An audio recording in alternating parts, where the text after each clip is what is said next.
Good morning, student.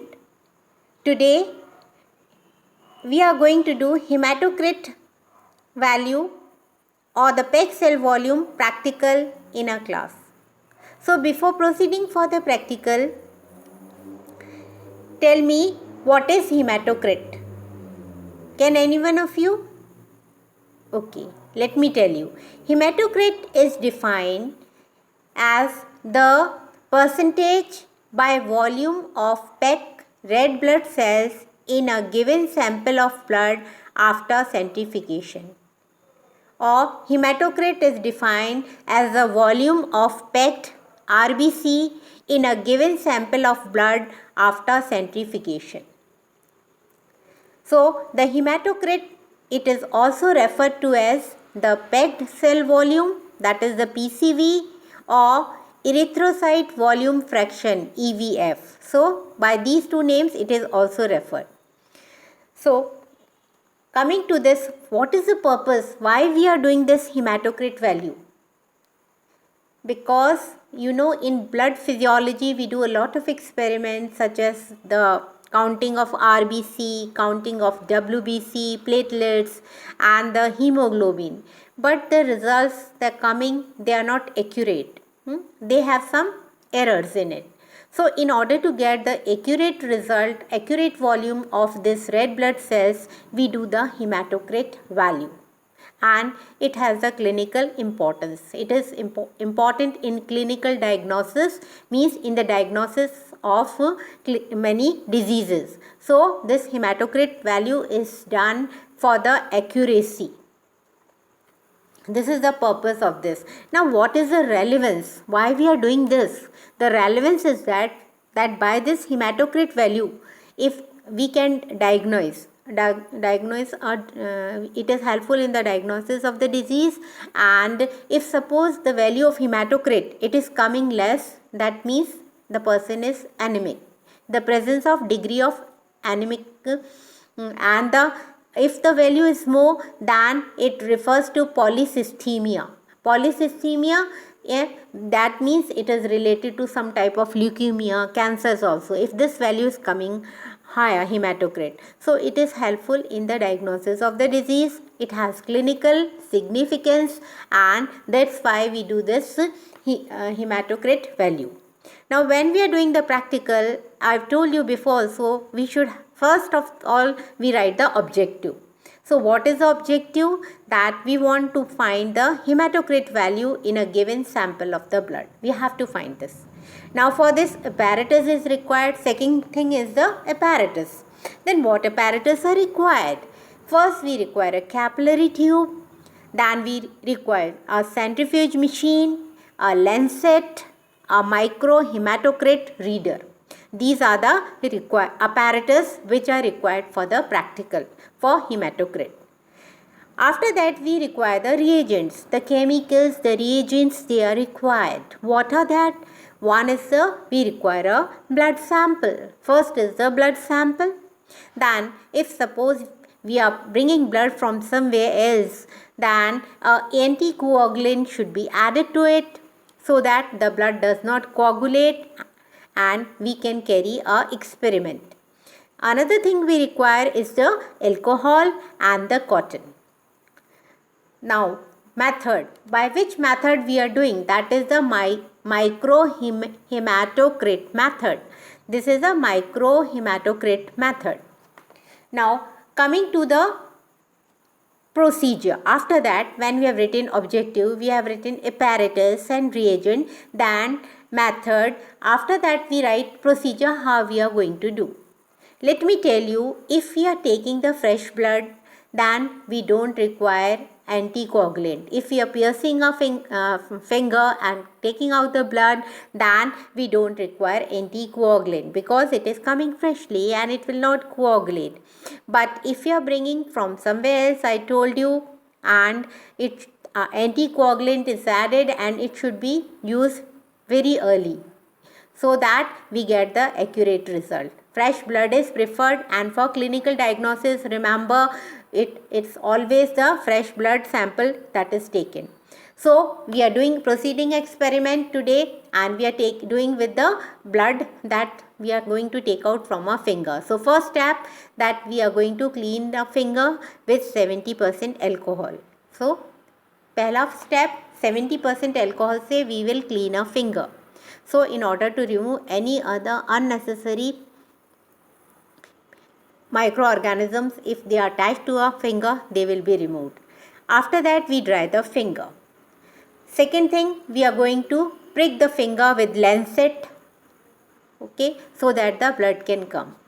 When after we have pierced the finger with lancet, let 1-2 drops fall, and we put in the third step, what we do, we bring the capillary tube near to a finger and put below the blood drops. The drops were coming, we will put the capillary tube in a slanting position. As the capillary tube, it is open from both the sides.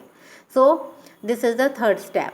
After that, the blood has been filled in the capillary tube, then you can ask the help of your instructor to seal the tube. As the capillary tube, it is open from both the sides, so it will be sealed by, after that sealing from one side, the capillary tube will be kept in the centrifuge machine, and it will be set for 5 minutes revolution, 5 minutes at 10,000 revolution per minute. We set it, and we are going to centrifuge it for 5 minutes at 10,000 revolutions per minute.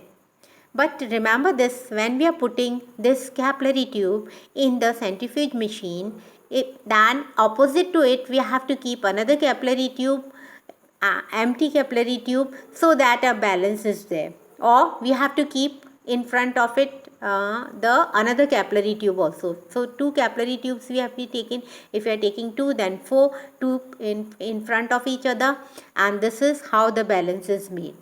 After that, keeping the capillary tube in the centrifuge machine, we set up the revolution, that is the 5 minutes at 10,000 revolution per minute, and when this has been completed, then we'll stop the centrifuge machine, and then we are going to take out the capillary tube and read in the microhematocrit reader. Because why we are doing this? Because the capillary tube, they are not graduated, so we have to read from the reader.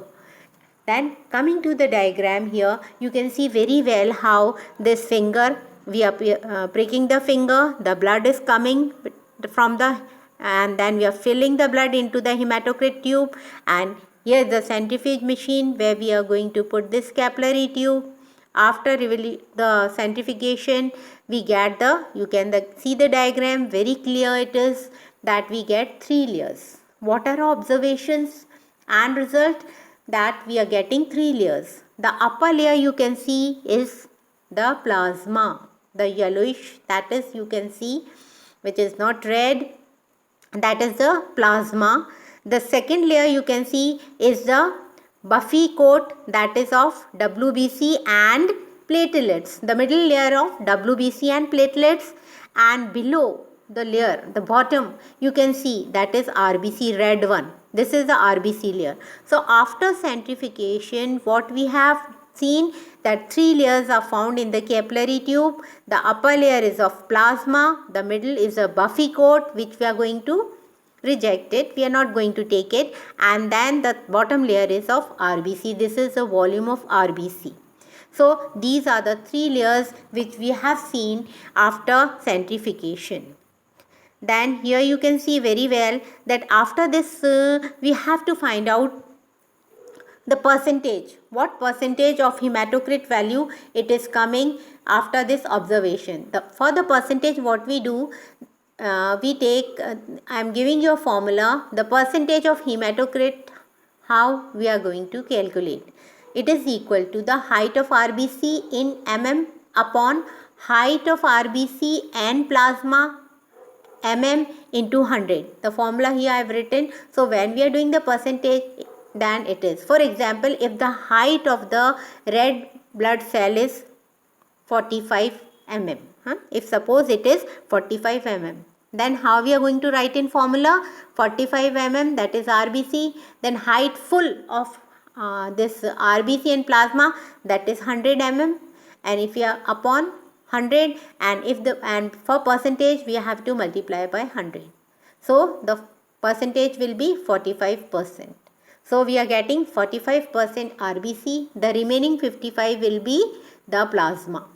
So if you have taken 1 liter of blood, what will be the result? It will be 450 ml of RBC and 550 ml of plasma. We are going to reject that Buffy code. So we are considering only the plasma and we are taking the RBC. So this is the accuracy. So I've told you how we are going to calculate the percentage of RBC also, and here you can see. Again in the next diagram I am showing you the plasma. This is WBC and the platelets and the erythrocyte. The formula I have given how we are going to calculate. Now let me tell you what is the normal value of this PEG cell volume or hematocrit for males and for the females. The normal value, because we can compare only when we are knowing the normal value. So normal value for males is 40% to 54%. If this value is coming hematocrit value for males, that means they are normal, 40% to 54%. For female it is 36% to 47%, and if you are taking for newborn babies, then it is from 55 to 68%. So this is the accuracy we can compare. Now after doing this practical, we should know what are the precautions we are going to take so that our experiment is perfect. That is, first thing, we have to seal the tube properly. अगर extra कोई blood आ रहा है तो हम cotton से उसको हटा देंगे कैपिलरी ट्यूब्स को, जब हमको पुट करना है सेंट्रीफ्यूज मशीन में, तो बिकॉज वी वांट एक्यूरेसी, तो एक्सेस ब्लड को हम इससे कॉटन से हटाएंगे. हम we will see that they are properly sealed, कोई लीकेज नहीं है उनको. दैन अगर if you are bringing blood from outside, then coagulant is added accurately, not in excess amount. Buffy code को we are always rejecting, and we should always see that too much time elapse should not be there when the centrifuge stops and the capillary tube is removed. ज़्यादा नहीं होना, immediate we have to do the reading, and the red blood cell can begin to settle out and cause a false reading of the hematocrit value. अगर हम देर लगाएंगे तो क्या RBC की आदत तो हैबिट है कि वो सेटल हो जाती है, तो we will not get the correct result. So we have to do promptly, जल्दी करेंगे and we will do this. So our result is accurate. So this is very simple. Again summarizing what we will do, we will take the sample. The sample we are going to take it in centrifuge tube, in the capillary tube. First take the sample in the capillary tube, put it in the centrifuge machine, do the centrifugation and then read by the hematocrit reader. So these are the steps which we are going to follow for hematocrit as estimation or the PEG cell volume. Hope you have understood, and in our next class we are going to do our next practical. Till then, goodbye. Thank you.